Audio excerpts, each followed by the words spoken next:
li Mesere waxoon rek a ci nekk. ñi gën a sonn ci Sénégal. moo ñu bañ Ousmane Sonko. xam nga c'est-à-dire que dafa am ñenn ñu nekk ci tey fii réew mi ku leen di déglu rek doo dem. gis nga li ngay wax ne télécom pour ñu def ko ci télécommunication buñ ko defoon tey ñu ne amuñu respect ci waa diaspora yi. lan moo leen tere ñu bañ a déplacé wu dem seeti leen. te pourtant biñ leen soxlaa dañoo demoon seeti leen. c'est-à-dire dafa am ñoo xam ne ils voient le mal partout. mais heureusement ba bëri wuñ ci penc mi. heureusement. et pourtant nag Samba y a une très grande manifestation. bu amoon ko pourquoi vous n'en parlez pas vous? ah mais dañ koo gisul. Il y a une manifestation qui a regroupé 13 personnes. 13 personnes nga di grand de Ah, non. nag waaye wàcc ñu waay. gannaaw dañ koo gisul. gisoo ko. doo gis Ah ko non, Samba nag. Il faut respecter. Madame, Ils ont fait une grande manifestation qui a regroupé 13 personnes. Nga ni yëngu ko. man gis naa ñu yor ay bool mais dama foogoon dañ doon màjjal. kenn xamul. Eh waa jële Samba. dama foogoon ne ay ñu doon c'est-à-dire que voilà un peu le ridicule quoi. Voilà. xam nga képp kuy xool li am Italie képp ku koy xoolee politiquement rek. c'est parce que da ngaa gàtt xel. li xew keroog Italie du politique. c'est le Sénégal. ay sénégalais ñoo déplacé wu. ay sénégalais ñoo jël ay hôtel ñoo jël ay restaurant ay sénégalais ñoo ñëw ne dañuy déglu seen premier ministre. mais nañu posé wu la question pourquoi. autant de sénégalais wu mobilisé wu pour ñëw déglu Ousmane Sonko. nañu posé wu la question c'est ça qui est important. parce que dañu yaakaar ci moom. Mais Samba xam nga qu'est-ce qui est bizarre. Samba bi ma nekk extérieur j'ai eu la chance d'avoir un Congolais un Togolais barki dem bi ñuy waxtaan ils me disent Maya bi moi je comprends pas. Mun ma Maya bi les idées que Ousmane Sonko sort là. Mun ma Maya bi qui pouvait imaginer que dans un pays africain il pouvait se passer du FMI et de la Banque mondiale pendant un an et demi. Qui pouvait y penser? Personne. Mais vous y êtes parvenu. Effectivement. Mais vous faites un plan de redressement que vous financez vous-même. Absolument. Ça n'existe pas dans le monde. Et puis, n'ayons plus de complexe. Pourquoi? Quand vous cherchez à vous redresser, la France finira par être sous tutelle du FMI. Ouais. Une puissance va être sous la tutelle du FMI, alors que nous réglons notre problème. Sénégalais, réveillez-vous. C'est lui qui me parle, hein. Mais réveillez-vous. Effectivement. Donc il faudrait que nga xam ni su ñooñu comprendre ba bëkki ba koy wax ni dañ ko war a incarner en Afrique yow nga toog Sénégal sa xol di ci bon mais personne n'a compris. Et bizarrement su keneen demoon ça poserait pas de problème. Déedéet. Le problème c'est Ousmane Sonko. non ñoom ils ont un problème avec Ousmane Sonko. Le problème c'est Ousmane. dafa dem ba dafa leen tàggaleeg seen sago. xam nga Ousmane pourquoi il a choisi la diaspora pour dem expliquer mais également lancer les premiers jalons de ce financement endogène là. parce que dafa xam niveau bi diaspora bi toll. dafa xam engagement bi diaspora bi toll. dafa xam diaspora bi li leen seen réew jaral. il a choisi la diaspora parce que diaspora bi de manière non officielle mais diaspora mu ngi participer ci développement pays bi. via les transferts d'argent. xam nga kuy def loolu tey boo ko woowee ne ko dañuy defar réew mi. te defar réew mi dañoo bëgg ngeen dugal ci seen loxo. lay doon njeexital ba mooy fexe ba réew mi baax ba nga xam ne bu ngeen dakkalul yónnee bi it la ngeen di yónnee dootul bëreeti ndax ñi nekk ci réew mi danañ gis seen bopp ci ni ñuy doxalee réew mi. Mais Samba quel est le pays africain qui ose aller affronter sa diaspora. waaw toog di waxante ni ne venez financer. Ousmane. Quel est le pays africain qui l'a fait? Les présidents wala les dirigeants africains ku ci dem sax da ngay daw sa diaspora. Effectivement. Lui il va ces gens là le cas yi ñëwal taxaw di ko vénérer comme yàlla ma yàlla jégal un dieu. Donc c'est même pas la même chose. C'est même pas la même chose. Tout à fait. Il faudrait que la gens comprennent que ni il y a une rupture, il y a un changement, il y a une autre façon de vivre, une autre façon de faire au Sénégal. Que les gens comprennent ça. Man li ma neex ci mbir bi rek mooy. processus bi. ku mu neex di nga ci noos ku mu naqari di nga ci noos. mais ci plan de redressement boobu nga xam ne le premier ministre mu ngi ko doon expliquer la diaspora ak seen taxawaay est-ce que tey jotul.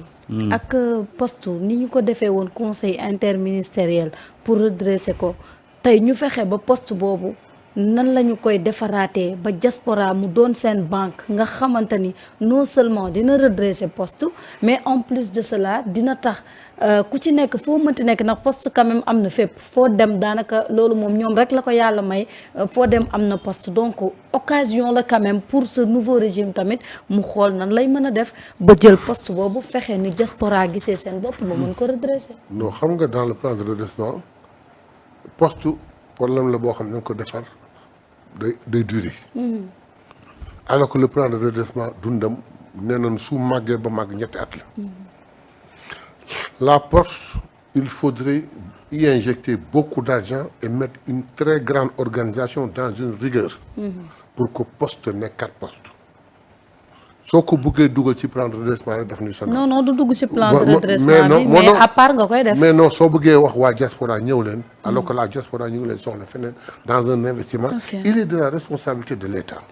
et ils l'ont fait en 19 points. yoo xam su ñu leen respecté ils redressent la poste.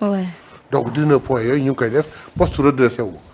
mais bis bu poste redressé woon fekk ak le plan de redressement jóg taxaw ba Sénégal nekk kii. ba ñu téye réew mi. mais la poste day rouler carrément facilement. Absolument. Et puis xam nga foofu et tôt ou tard ça je te le dis. La diaspora va s'impliquer ci poste. mais il faudrait que nga organiser diaspora bi de telle sorte que tey lu muy def da koy xëccan da koy yëkkatee ndóor ñu dóor a ndóor. parce que tey y a beaucoup de niches yoo xam ne tey mën nga ci associer la diaspora pour que ñu daal di yëkkati poste. rien que les transferts le transfert d'argent. tey boo privilégier la préférence nationale nga ne kat waa diaspora poste bii seen poste la c'est un patrimoine national te kat li ngeen di dem ci yeneen plateforme étrangères yi utiliser leen la poste pour seen transfert d'argent diaspora bu ñu ci xëyee balaay ngoon poste suqaliku. c'est simple. mais les bourses familiales yi war a comme ñu war a ñëw. ah su poste taxawee nga jaarale ko poste. waaw bourse étudiants yi nga jaarale ko poste ak yenn aide yi nga xam sax état bi da koy def aide sociale da nga ko jaarale par la poste. li ci des les banques vont jouer leur rôle. donc la poste même les transferts d'argent yi mais c'est du ressort de la poste. war na ko mën a def dans une mesure. donc attendons d'appliquer les 19 mesures là pour que la poste taxaw incha allah dana jouer son rôle mais en attendant que la poste di taxaw mais que la diaspora suive le président Ousmane Sonko le premier ministre dans ce qu'il leur a demandé afin de venir et investir afin de venir de placer leur argent pour mu jural leen pour que ëllëg dina toll jamono yoo xam ku daan yónnee fukk sax dootul yónnee fukk. di nga yónnee ñaar dimbale mais dana fekk Sénégal waa Sénégal di gis seen bopp. et surtout foofu nag il faut une bonne campagne de communication. pour le lancement de. diaspora parce que loo wax tey jii bëgg ko yàq. waaw diaspora bond bi il faut que les gens de la diaspora comprendre exactement. xam fi ñuy jaar parce que bi ñu njëkkee lancé temps yële emprunt obligataire bi ñu bëri interpellé nañ ñu fii pour di ñu laaj. nan lay demee. mais comme on n'avait pas trop les informations mënuñ leen woon expliquer mais pour ce coup-ci je pense qu'il y aura des explications claires mais ce qui est important qu'il faut retenir mooy aujourd'hui nous avons une communauté sénégalaise boo xam ne pare nañ pour aller jusqu'au bout ak Ousmane Sonko ci redressement Sénégal ça c'est important tey diaspora bi dañu montrer la voie à suivre mooy engagement détermination mobilisation mais surtout patriotisme loolu dañ ko war a retenir gis nga le rendez-vous de l'Italie dafa am ay caractères yu am solo yoo xam ne daf ko génne ci li nga xam ne mooy l'homme sénégalensis c'est-à-dire que en réalité ñun sénégalais bu baax bi sénégalais bu ñafe liggéey bi sénégalais bu gëm réew mi keroog moom la ñu gis ci le rendez-vous de l'Italie ña fa dajale yëpp amoon nañ ay yitte mais dañu sacrifier seen ay yitte ñëw pour déglu. mais des gens ont déposé beaucoup des centaines de milliers d'argent. am na ñoo xam dépensé nañu 500 000 pour y assister. effectivement billet d'avion bi billet d'hôtel bi. restauration bi et consort rek tout ça. ñu def ko pour déglu un plan. c'est-à-dire que il faut que gars yi revenir sur li leen déplacé. concert musique déplacé wu leen. waaw.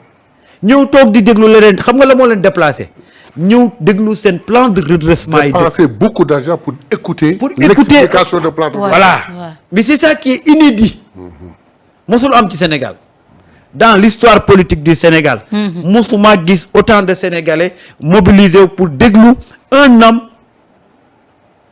ci affaire lu jëm ci redresser suñu réew ça veut dire que les mindsets ont changé c'est que les